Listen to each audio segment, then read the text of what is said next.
Well, hello VC, and welcome to my channel. For those of you that are subscribers, thanks and welcome back. For others of you, maybe this is your first time. And what I do on this channel is I compare pressings, because I'm always striving in my collection to get that best sounding record pressing there is out there, because I think that's where you get the biggest bang for your buck. For as far as, you know, how do you make your stereo sound better? You get that source, that very good sounding record, like some of them older Mo-Fis and such. Boy, it makes a big difference on the sound of your stereo.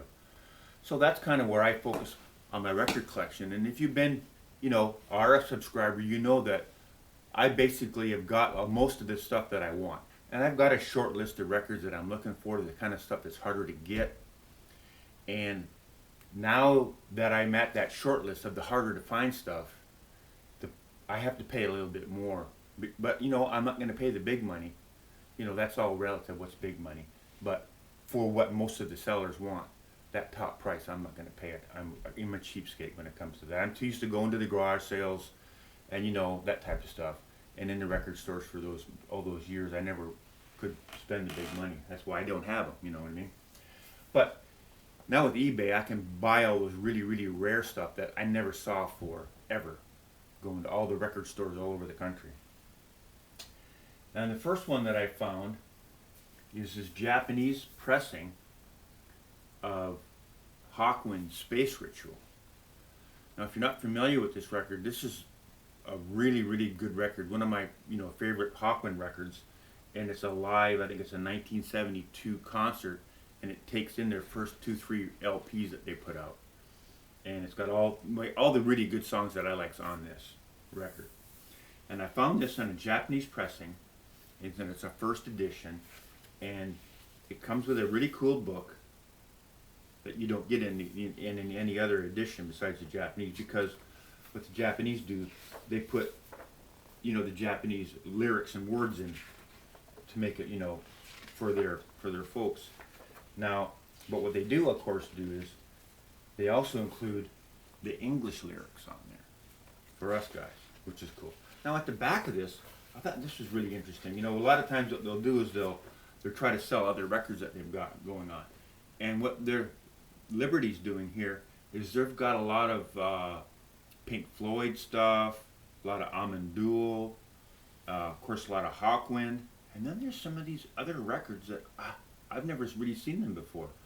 So I'm going to have to check that out. And I'll let you all know how that works out. I'm going to have to check out some of these records that they have in here that I'm not familiar with.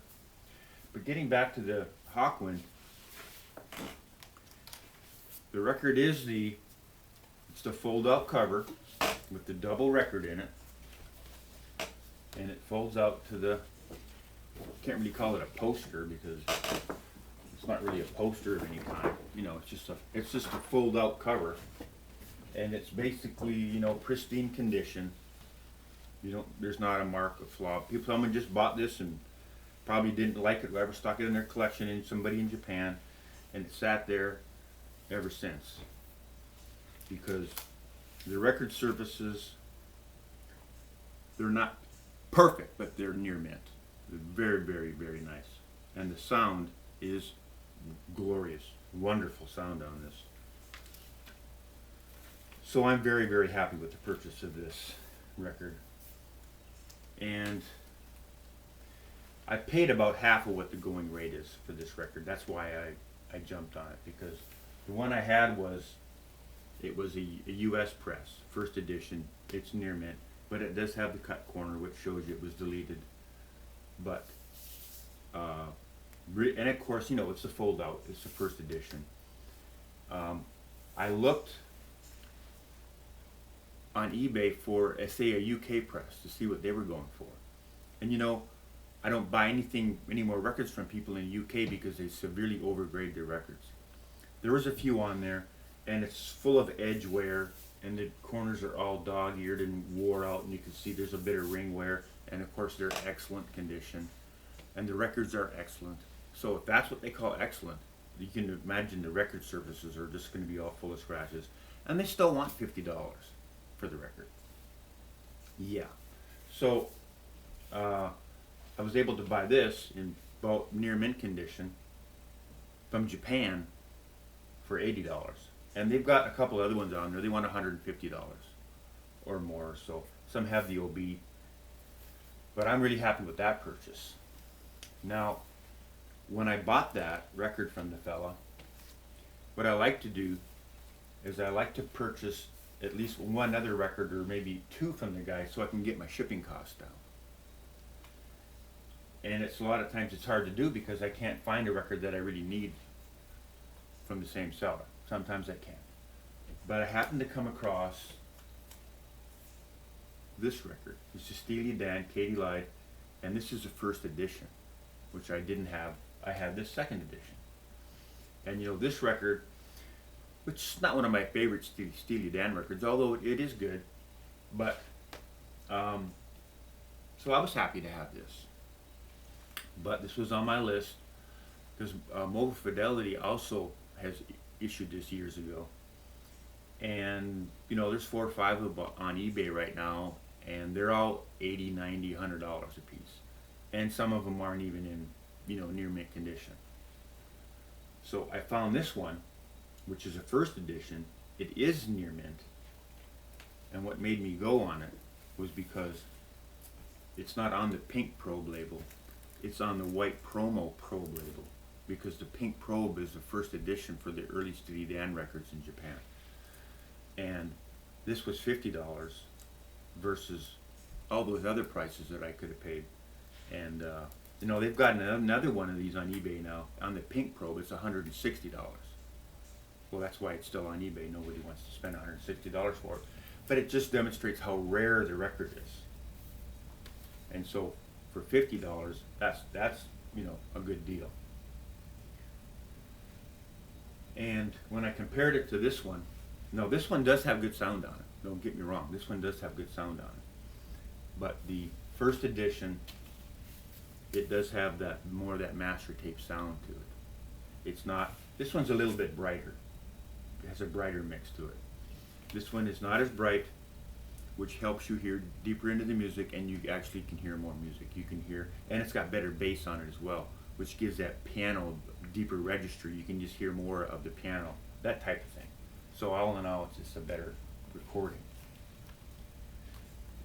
Now, the reason I've got this record here is this is another Hawkwind record, is because Back on Black reissued a lot of this Hawkwind stuff. And I purchased this Hawkwind in Search of Space, which is a really, really good record.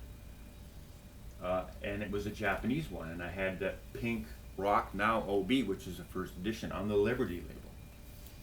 And I'm not sure which one I bought first, but if you've been watching my channel, you know how it goes. You know, I bought this, and then the same week I found the Japanese first edition, and I got a super deal on it. I mean, I think I paid $25 for it. Okay? Yeah. If you know what they're worth, you're jumping up and down. Which is sexy about this, it's on that red vinyl. And it's a 2-record set. And I think it's like $40 for this double record.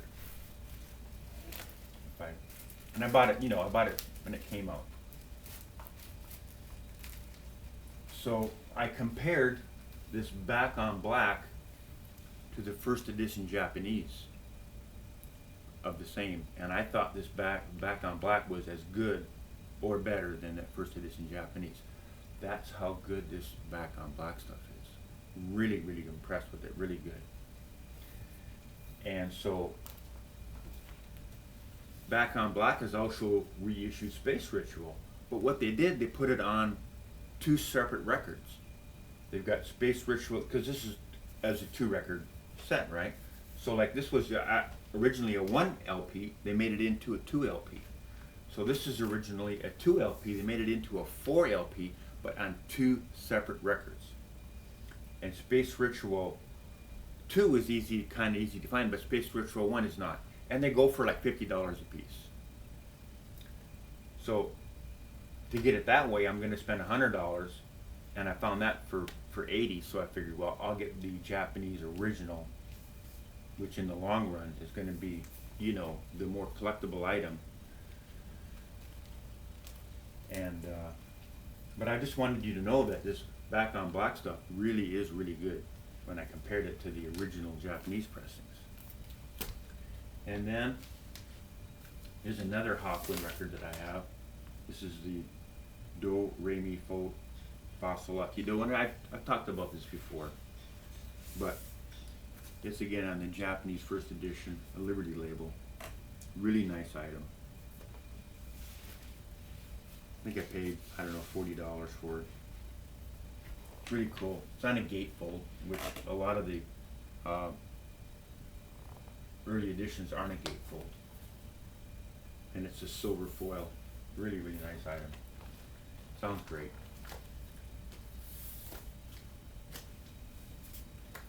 Okay. Next we have Jethro Tull.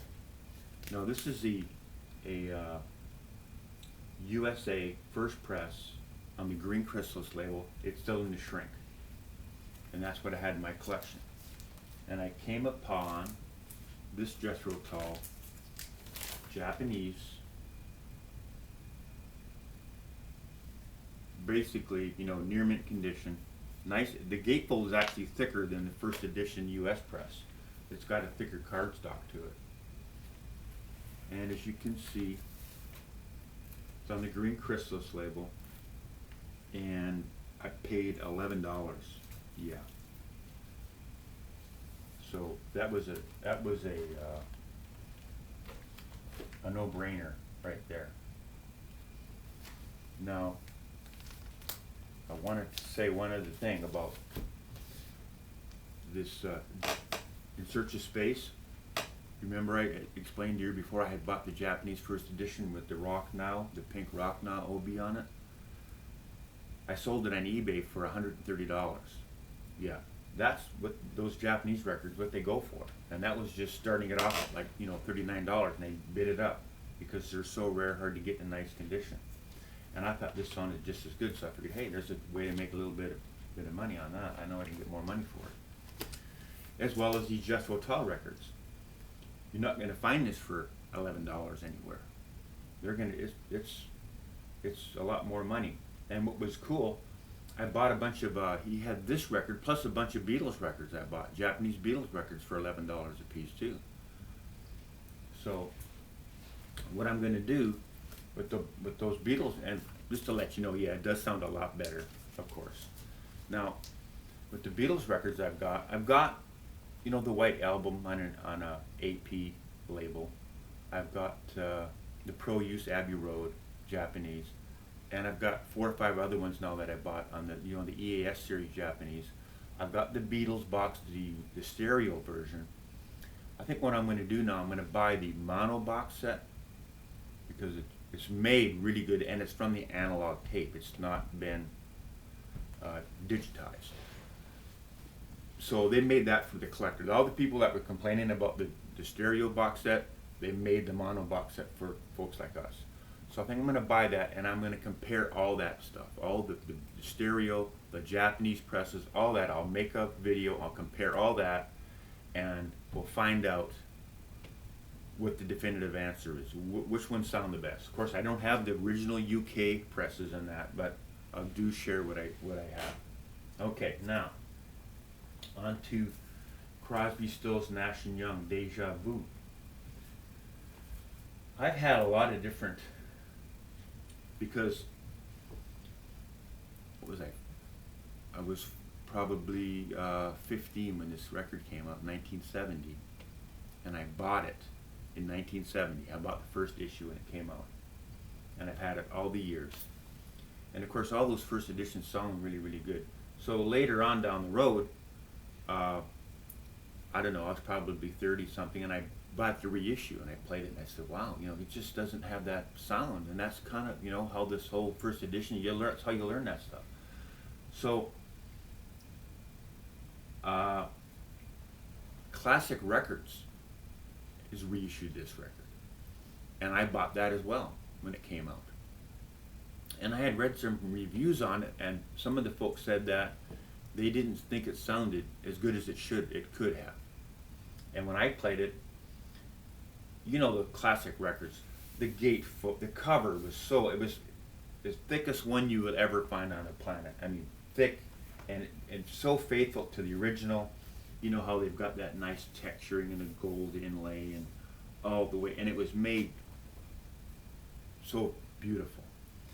The record, of course, 200 gram, nice and thick, and I played it. It sounded really nice.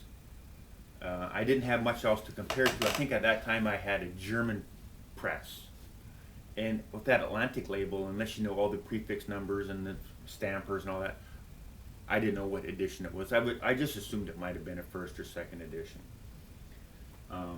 But it was good. That's the record I had. And then I compared it to that Classic Records edition, and I said, well, this Classic Records is good.